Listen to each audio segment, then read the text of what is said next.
Hi, my name is Andy Ip from American Multi University. Today is April 24th, 2014.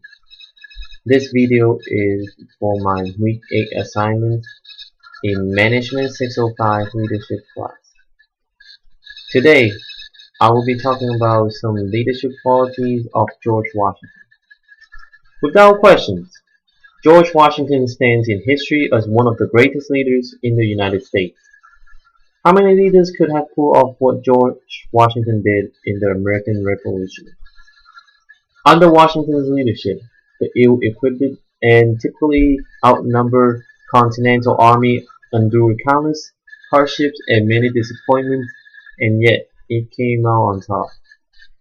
In addition, Washington helped navigate the infant United States through its most formative years, refusing opportunity for dictatorship, championing civilian authority over the armed forces, presiding over constitutional convention, and serving as the nation's first president of the United States.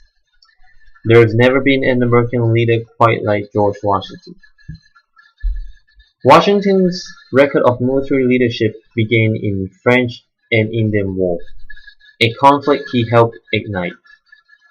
While his eagerness, ambition, and lack of experience got him into trouble, other qualities emerged which would foreshadow George Washington's rise to greatness. These qualities include persistence, incredible bravery, and well management. In persistence, a lesser man would resign himself to failure and shame after the terrible debacle at Fort Nasty. But George Washington politically and painstakingly maneuvered his way back into the war as a member of General Braddock's staff, which could give him an opportunity at personal redemption and to showcase to the next qualities of his leadership.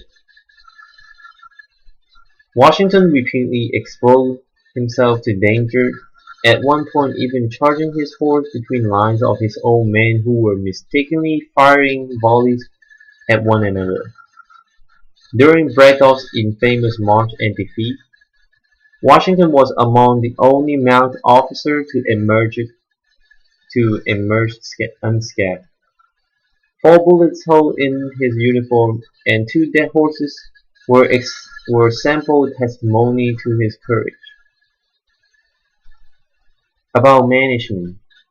Following Braddock's defeat, Washington was posted in Western Virginia to protect citizens from Indian attack.